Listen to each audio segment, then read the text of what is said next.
વાસંદાના આદિવાસી પટ્ટાની દુષ્કાળગ્રસ્ત તસવીર। મહિલાઓ જીવના જોખમે ઊંડા ખાડામાંથી અશુદ્ધ પાણી મેળવવા મજબૂર થઈ છે। સરહદી ડુંગરાળ વિસ્તારમાં ભર ઉનાળે પાણીની હૈયે હોળી સર્જાઈ છે।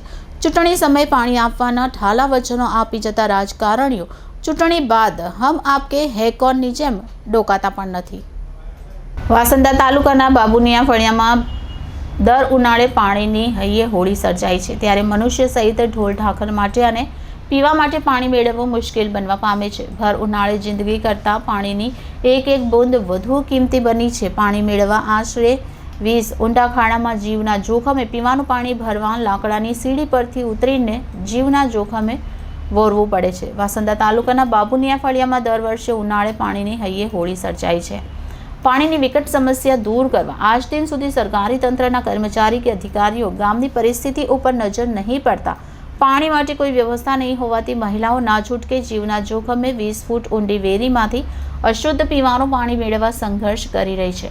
પીવા માટે ગંદુ ડોળું પાણી ખોબે ખોબા એક નાનકડા ઝરણામાંથી પાણી મેળવવા માટે લાકડાની સીડી પરથી જીવના જોખમે ઉતરીને તરસ છીપાવવા માટે અશુદ્ધ પાણી મેળવવું પડતું હોય છે।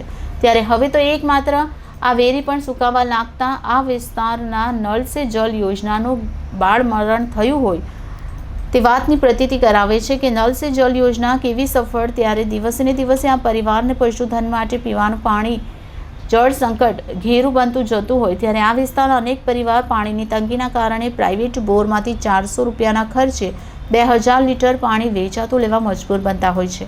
પીવાના પાણીની ગંભીર સમસ્યા સર્જાતી હોવા છતાં તંત્રના પેટનું પાણી હલતું નહીં હોવાથી આવા ગામમાં સત્વરે પીવાના પાણી માટે યોગ્ય વ્યવસ્થા કરવામાં આવે તેવી માંગ વર્ષોથી ઉઠી રહી છે, પરંતુ પાણીના પ્રશ્ન છેલ્લા ઘણા વર્ષોથી ઉકેલાયા નથી। તમારું નામ? મુન્નીબેન, કેટલા વર્ષથી આવી રીતના વેરીમાંથી પાણી કાઢો? ઘણા વર્ષ થયા, 30-35 વર્ષ થઈ ગયા। ઉનાળામાં પાણીની સમસ્યા બોરે?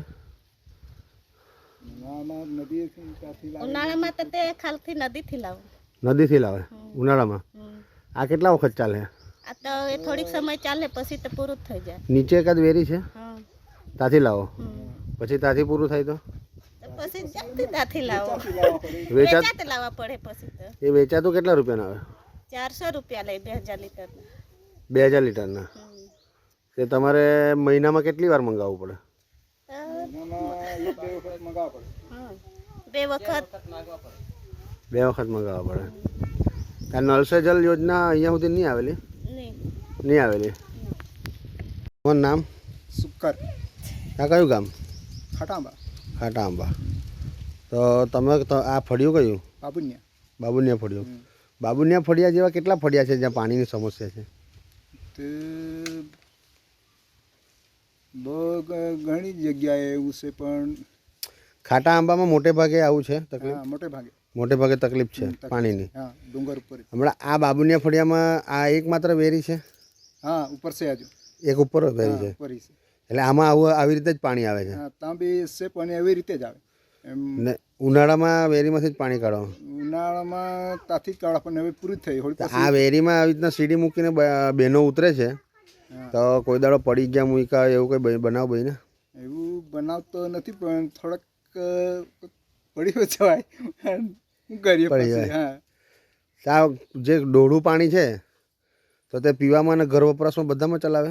તો પછી પાણી બીજું તો ચલાવવા પડે ને ગાડીને પછી પીવા પડે। આમાં જલસે નળ યોજનાની બધી પાઇપલાઇનો કરી લીધી? પાઇપલાઇન તો નથી કરી, હમણાં એ ગયા વર્ષ જ્યાં કરી પણ પાણી નહીં આવી પહોંચ્યું, પાણી પહોંચેલું નહીં મળે। પહોંચેલું એટલે નલ સે જલ તો ફેલ જ છે? હા, પેલો જ છે। ને જે વર્ષોથી 35-40 વર્ષથી જે સમસ્યા છે તે સમસ્યા યથાવત છે? હા। પછી નીચેની વેરીમાં ક્યાં સુધી પાણી ચાલે?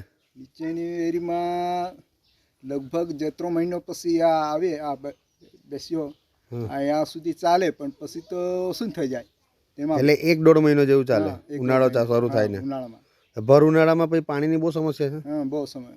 હા ને? પછી તો વેચાતી લાવવા પડે ને એવું।